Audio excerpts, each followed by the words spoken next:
Halo Sobat Literasi, apa kabar nih? Di video kali ini, kita akan membahas sesuatu yang super penting buat mahasiswa sastra Inggris, yaitu cara mengidentifikasi kebutuhan informasi.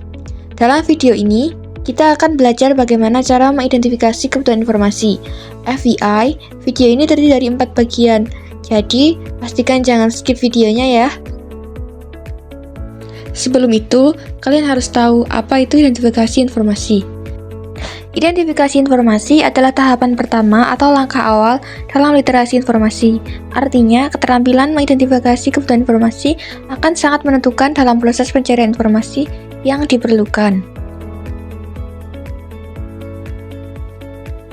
Kayak gini deh, bayangkan kamu lagi ngerjain tugas tentang sejarah yang ada di Inggris. Nah, kamu bingung sama salah satu peristiwa penting pada masa Kekaisaran Inggris. Muncul nih pertanyaan, faktor apa yang menyebabkan runtuhnya kekaisaran pada awal abad ke-20? Nah, dengan pertanyaan yang jelas, kamu jadi lebih mudah mencari informasi yang tepat. Yang perlu kalian ketahui adalah tahapan dalam literasi informasi diperlukan dalam setiap aktivitas yang memerlukan informasi loh, baik dalam konteks ilmiah maupun dalam kehidupan sehari-hari.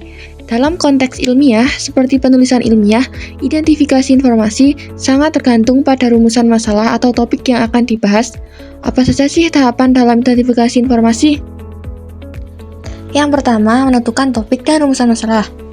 Kedua, menentukan sasaran pembaca dan publikasi yang ditargetkan. Ketiga, menentukan jenis dan format informasi yang dibutuhkan. 4. Menentukan kata kunci. 5. Merencanakan strategi penelusuran, dan yang terakhir atau keenam yaitu mengidentifikasi sumber lain. Kalau kalian belum paham, aku jelasin satu-satu ya. Tahapan yang pertama yaitu menentukan topik dan rumusan masalah. Kita bisa menggunakan rumus 5W plus 1H. Yang pertama apa? Faktor yang menyebabkan runtuhnya Kekaisaran Inggris pada abad ke-20. Yang kedua siapa?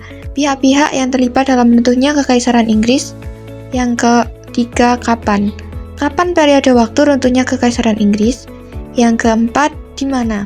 Di mana saja wilayah yang terkena dampak runtuhnya Kekaisaran Inggris? Dan yang keenam, bagaimana? Nah, yang bagaimana ini kita bisa memunculkan pertanyaan misalnya, bagaimana runtuhnya Kekaisaran Inggris dibandingkan dengan runtuhnya kerajaan dan kekaisaran lain dalam sejarah? Agar topik yang kita cari jangkauannya tidak terlalu luas, kita memerlukan cara untuk mempersempit atau membatasi topik.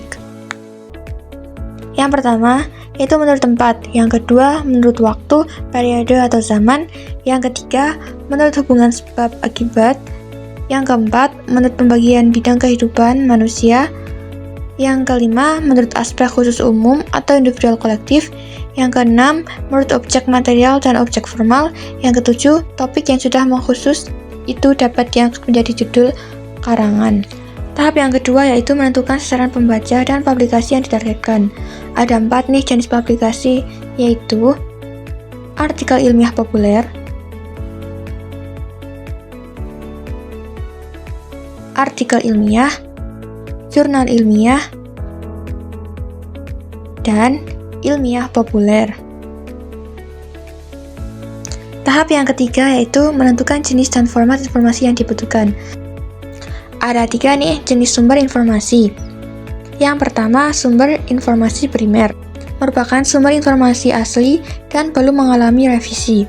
Yang kedua, sumber sekunder, yaitu informasi yang telah direvisi, ditambah, dikurangi, diinterpretasi dari sumber primer.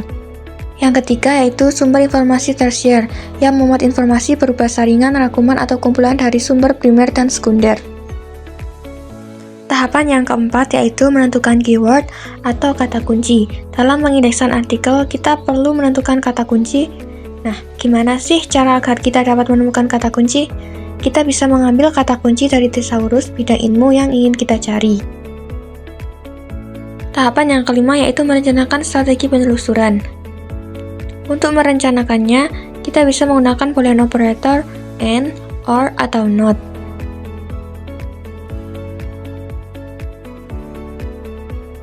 Tahapan yang terakhir yaitu mengidentifikasi sumber-sumber lain yang diperlukan. Yang pertama yaitu sumber informasi formal, biasanya disponsori atau dikeluarkan oleh akademik atau organisasi profesional. termasuk publikasi pemerintah, dokumen sejarah, buku, jurnal ilmiah, informasi statistik dari perusahaan dan korporasi. Kedua yaitu informasi informal, biasanya terkait dengan opini atau pandangan pribadi, berpeluang besar mengandung bias, dan sumber yang tepat dari informasi akademik. Jadi itulah pembahasan kita kali ini mengenai identifikasi informasi. Tahap identifikasi informasi sangat penting karena akan menentukan hasil dari pencarian yang kita inginkan. Oleh karena itu, pastikan untuk memahami tahapan-tahapan dalam mengidentifikasi informasi. Sampai jumpa di pembahasan kita selanjutnya tentang lokasi dan strategi dalam penelusuran informasi. Thank you for watching.